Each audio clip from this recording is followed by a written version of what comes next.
Hi, I'm Hazel, and this is a video all about using chalk for outdoor play. I'm going to show you how to mark out some games at home in your backyard. I'll start with games that you don't need very much space for, and then I'll introduce some games where you need more space to play. So these might fit in your backyard or they might work better in an open public space. First of all, I'll show you some of the materials you can find at home to help you mark out chalk games. You'll need some chalk, of course. If you don't have this at home, you can get this in art shops, office supply shops, and some supermarkets.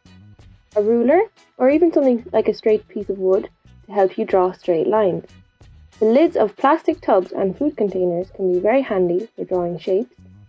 Some string to help you draw big circles, and cardboard and a scissors to make stencils for the more tricky shapes.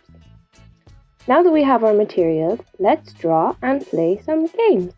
Noughts and crosses, also known as X's and O's or tic-tac-toe, is a fun game to play with chalk. Draw out a shape like this with 2 lines going down and 2 lines going across so that you have 9 spaces. One player marks their space with an X and the other player uses an O. The aim of the game is to get 3 in a row before your opponent, either going across or down or diagonally.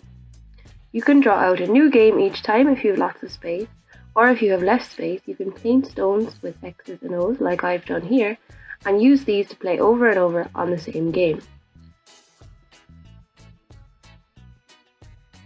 Long jump. For this game, you just need to mark out a series of lines.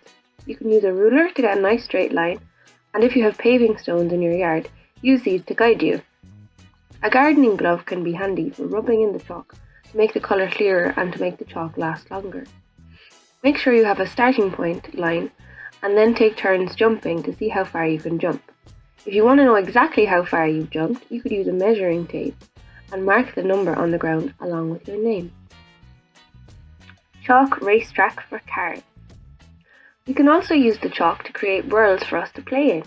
You could use chalk to make a racetrack for your toy cars, drawing in different roads, roundabouts, even a filling station, and take your cars on an adventure. Could you create a world for this guy? Or this girl? Or this fella? What toys do you have at home and what magical world could you make for them with chalk?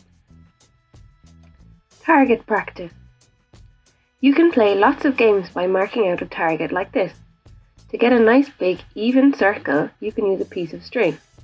Tie a piece of chalk onto one end of the string and mark a starting point where you will keep the other end of the string. Use the string like a big compass to draw a circle. You can lengthen or shorten the string to make bigger or smaller circles. Maybe get somebody to help you to hold the string in the middle of the circle to make it easier. Next, mark in the number of points for each section. Here I have 10 and then 30, with the bullseye giving me 50 points. You could use this target practice for jumping, or you can stand back and throw something at the target to try and win points. Here I'm throwing a wet sponge. It's wet so that I can see exactly where it lands and how many points I get. Mirror me twister. You can use a lid like this one from a peanut tub to mark out the circles. Draw out 6 circles of different colours on one side and then match these on the other side, making sure that they mirror each other. To play, take turns calling out a hand or a foot and a colour. For example, left hand green, right foot orange. Try to choose an option that makes it easy on yourself but hard for the other person. The first person who falls is the loser. Shapes and colours jumping game. Draw out a series of shapes, triangles, squares, circles, stars, or any other shapes you can think of in lots of different colours. Try to do different colour versions of each shape so that, for example, you don't just have all orange triangles. You could use lids of plastic tubs you might have at home to draw the shapes.